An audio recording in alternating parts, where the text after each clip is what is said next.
અંકલેશ્વરના Panoli railway station mobile લૂંટ અને યુવકના મોતના ગુનાનો ભેદ રેલવે પોલીસે ગણતરીના સમયમાં ઉકેલી નાખી 2 આરોપીઓની ધરપકડ કરી છે। ભરૂચના પાનોલી રેલવે સ્ટેશન પર મોબાઈલ લૂંટ દરમિયાન યુવકના મોતના ચકચારી ગુનાનો ભેદ વડોદરા રેલવે યુનિટની એલસીબી અને એસઓજી ટીમે ગણતરીના દિવસોમાં ઉકેલી કાઢ્યો છે। આ બનાવમાં પોલીસે મુખ્ય આરોપી સહિત 2 આરોપીઓને ઝડપી લીધા છે। 4 ઓગસ્ટના રોજ અશોક કુમાર જયસિંહ ગરાસિયા ટ્રેનમાં રાજસ્થાનથી સુરત તરફ આવી રહ્યા હતા। પાનોલી રેલવે સ્ટેશન પર ટ્રેન ધીમી ગતિએ પસાર થઈ રહી હતી ત્યારે તેઓ દરવાજા પાસે બેસીને મોબાઈલનો ઉપયોગ કરી રહ્યા હતા। આ દરમિયાન 2 અજાણ્યા શખ્સોએ તેમના મોબાઈલ લૂંટવાનો પ્રયાસ કર્યો, જેમાં અશોક કુમાર ટ્રેનમાંથી નીચે પટકાઈ ગયા અને ટ્રેનની અડફેટે આવી જતા તેમનું મોત થયું। ઘટના બાદ એલસીબી અને એસઓજીની ટીમોએ પાનોલી રેલવે સ્ટેશન તેમજ આસપાસના વિસ્તારોના સીસીટીવી ફૂટેજ તપાસ્યા હતા। ફૂટેજના આધારે આરોપીઓની ઓળખ માટે રેલવે સ્ટેશનો પરના ફેરિયાઓ તેમજ ભરૂચ અને સુરતમાં કામ કરતા લોકો પાસેથી પણ માહિતી મેળવવામાં આવી હતી। આ તપાસના આધારે પોલીસે ઈશ્વર ઉર્ફે જહાંગીર ઉર્ફે સુનિલ ઉંમર 26 ને ઝડપી લીધો હતો। તેની પાસેથી અલગ અલગ કંપનીના 2 મોબાઈલ ફોન, કિંમત આશરે 10,000નો મુદ્દામાલ કબજે કરવામાં આવ્યો હતો। પૂછપરછ દરમિયાન આરોપી આ ગુનાની કબૂલાત ઉપરાંત અન્ય 6 જેટલા મોબાઈલ ચોરીના બનાવમાં સંડોવણીની કબૂલાત કરી હતી। રેલવે પોલીસે ગુનાના અન્ય આરોપી રાકેશ રામદાસ વસાવાની પણ ધરપકડ કરી હતી। સદર ગુનો જે છે એ 10 વર્ષથી આજીવન કેદ સુધીની સજાની જોગવાઈવાળી કલમો એમના લગાવવામાં આવી છે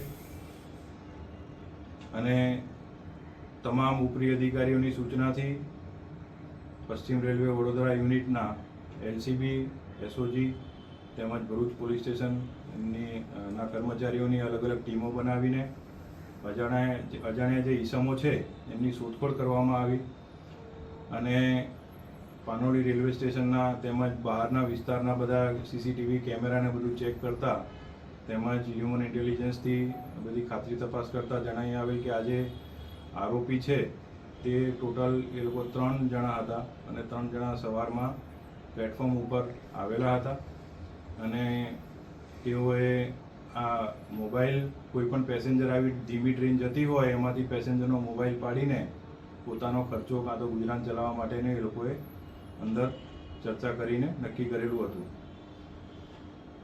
જે આરોપીઓ છે એમના સીસીટીવી ફૂટેજ પરથી એમની ઓળખ કરવા માટે થઈને અલગ અલગ દિશાઓમાં તેમજ સમગ્ર સુરત ડિવિઝનમાં, વડોદરા ડિવિઝનમાં, રતલામ, દાહોદ સુધી અને આ બાજુ તમારે નંદુરબાર, વ્યારા સુધી તેમજ વાપી સુધી જેટલા પણ ટ્રેનમાં ફરતા ફેરિયાઓ છે તેમજ જે અન્ય પ્લેટફોર્મ ઉપર જે વેન્ડર્સ છે એ બધાની પૂછપરછ કરીને તેમજ અન્ય જે ડેઇલી મુસાફરો છે એમની પૂછપરછ કરીને આ આરોપીની ઓળખ કરવામાં આવી, જેમાં જે મુખ્ય આરોપી જે છે તે નામે ઈશ્વર છે, એની ઉપર એની ઓળખ થયેલ છે। જે ઈશ્વર જે આરોપી છે મૂળ દોંડાઈચાનો વતની છે, મહારાષ્ટ્રનો, અને વર્ષોથી એ અહીંયા સુરત, ભરૂચ, વડોદરા રેલવેની હદ વિસ્તારમાં રેલવેના વિસ્તારમાં એનું કાર્યક્ષેત્ર છે અને એમાં છૂટક ફેરી કરી મજૂરી કરી એનું ગુજરાન ચલાવે છે અને રખડતો ભટકતો ઈસમ છે। આ આરોપીની ઓળખ થયા પછી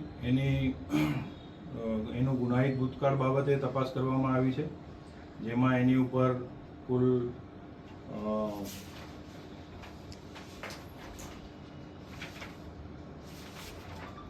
ગુના ભૂતકાળમાં નોંધાયેલા છે।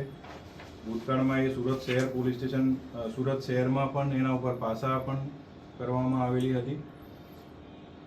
નંદુરબારમાં એક ગુનામાં મોબાઈલ ચોરીના ગુનામાં તે હાલમાં વોન્ટેડ પણ છે અને એલસીબી અને એસઓજીની ટીમે એને ગણતરીના દિવસોમાં એ ગુના બન્યા પછી 3-4 દિવસમાં જ અમે એને શોધી કાઢી પકડી લીધેલ છે। એ ચલથાણ રેલવે સ્ટેશન પર આવવાના હતો એવી બાતમી મળતા ત્યાંથી ક્રાઇમ બ્રાન્ચ અને એસઓજીની ટીમે એને પકડી લીધેલ છે અને તેની ડીપમાં પૂછપરછ કરતા તેણે બીજા અન્ય 6 જેટલા મોબાઈલ આ રીતે ચોર્યા હોય તેની પણ કબૂલાત કરી છે, જે બાબતની અલગથી તપાસ કરવામાં આવી રહી છે। આ જે ફૂટેજ છે એની અંદર પછી વધુ તપાસ કરતા આ લોકો જે 3 આરોપીઓ છે એ પૈકી બીજો આરોપી પણ મળી આવેલ છે. રાકેશ યાદવ નામ છે, વસાવા છે એનું નામ, અને એ રાકેશ વસાવાને પણ ભરૂચ પોલીસે પકડીને એને પણ અટક કરવામાં આવેલ છે.